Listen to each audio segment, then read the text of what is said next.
누가복음을 바로 누가가 기록했습니다. 그래서 누가복음에서는 무엇을 강조했느냐? 누가복음에서는 그가 강조한 것이 기도. 우리 신앙생활의 기도가 굉장히 중요하기 때문에 누가복음은 그 기도에 대해서 많은 내용을 다루고 있습니다. 그리고 나서 이제 사도행전을 또 누가가 기록을 했습니다. 그래서 사도행전에서는 또 무엇을 강조했는가 보면 바로 성령을 강조했다는 것입니다. 그래서 오늘 우리가 신앙생활을 하는 데 있어서 기도와 성령의 역사를 분리할 수가 없습니다. 바로 기도하는 그곳에 성령이 역사하고 성령이 역사하는 그곳에는 반드시 기도가 있어야 된다는 것입니다.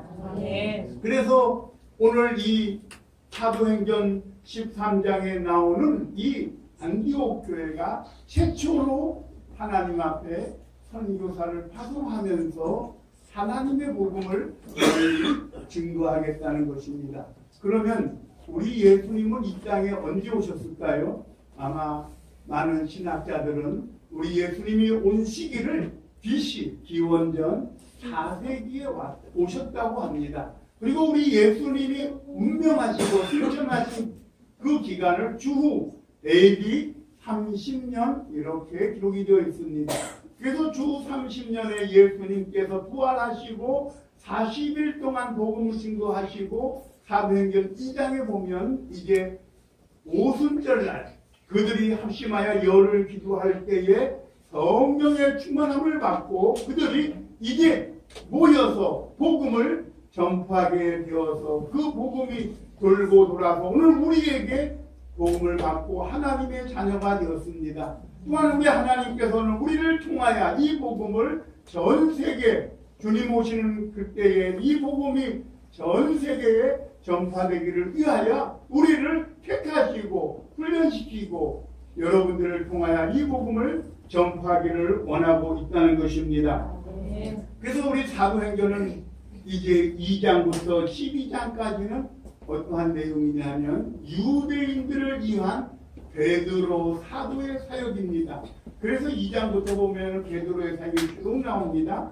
근데 이제 13장부터 28장까지는 우리 이방인을 위한 바울의 사역으로 기록이 되어 있습니다. 그래서 하나님께서 처음에는 이스라엘 택했지만은 이제 이방인들까지 하나님의 구원의 반열에 다 들어갈 수 있도록 역사했다는 것입니다. 그러면 성령이 역사하는 교회는 특징이 있는데 첫째는 일치의 정신이 있어야 된다는 것입니다. 오늘 본 말씀 2절에 보면은 이제 주를 섬겨 금식할 때라고 되어 있습니다. 주를 섬겨 금식할 때 헬라어로 보면 네이투케레오라고 되어 있는데 이거는 다시 말하면 예배드리는 행위인 것입니다. 예배드리는 행위는 담임 목사님과 성도가 한마음 되어서 한 뜻을 가지고 하나님을 향하여 나아갈 때 하나님은 거기에 역사한다는 것입니다. 담임 목사님은 우리가 바다 쪽으로 가서 일을 해야 되겠다고 하는데 성도들은 아닙니다. 산으로 가야 됩니다. 이렇게 분리가 되면 성령이 역사할 수가 없습니다. 그래서 한마음 한뜻이 되어서 일치의 정신을 가지고 하나님을 향하여 부르짖고 전진하고 나갈 때 하나님의 역사가 이루어진다는 것입니다. 우리 인간의 힘으로 할 수 없는 일을 우리는 여호수아를 통해서 보면 하나님은 다 해냈습니다. 하나님은 바로 출애굽기 15장에 보면 홍해바다로 갈릴 때에 하나님께서는 모세를 통하여 모세야 이제 너는 기도를 그만하고 행동을 취하라.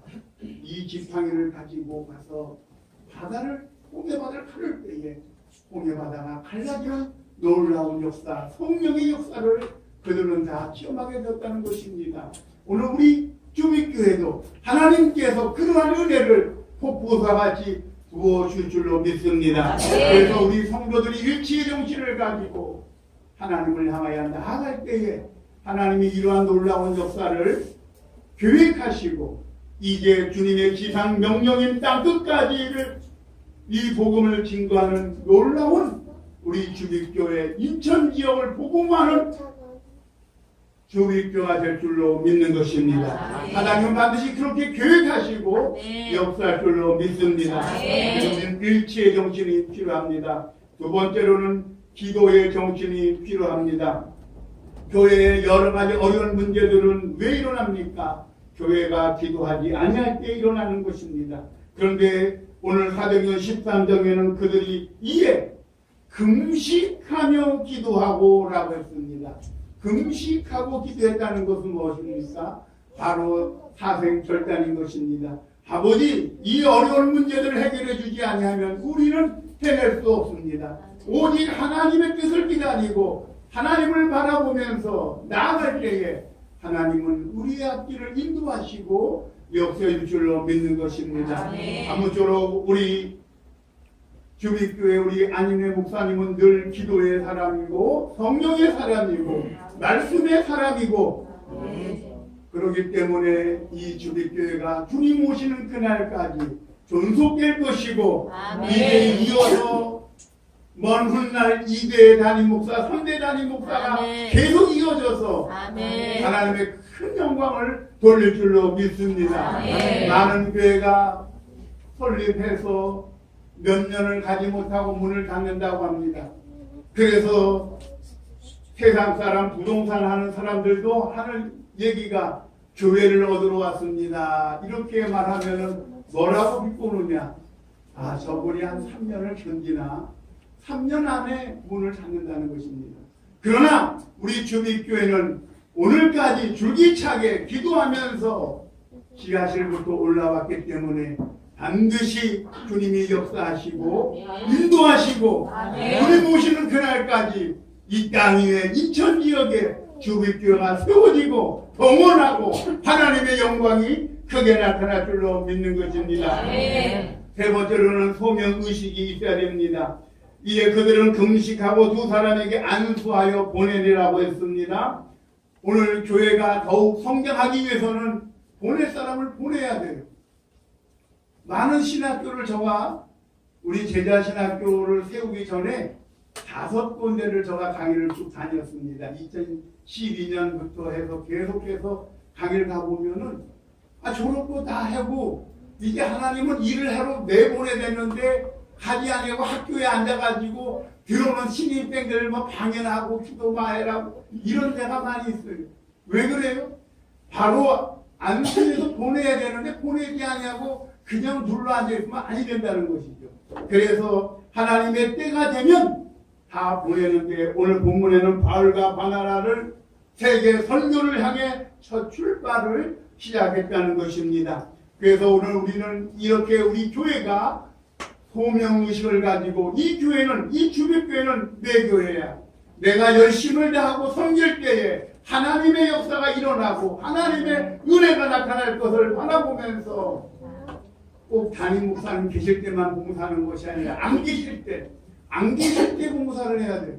담임 목사님이 다른 데 강의 갔을 때 아무도 없을 때 와서 청소하게 말합니다. 오늘은 담임 목사가 없으니까 청소하지 않고 담임 목사 있을 때만 해서 점수 따는 것이 아니라 없을 때 우리는 해야 된다는 것입니다. 이렇게 소명의식을 가지고 있을 때에 하나님은 크게 역사할 줄로 믿는 것입니다. 마지막 결론으로 누가복음 16장 10절에 보면 지극히 작은 것에 충성된 자는 큰 것에도 충성되고 지극히 작은 것에 불의한 자는 큰 것에도 불의하니라고 했습니다.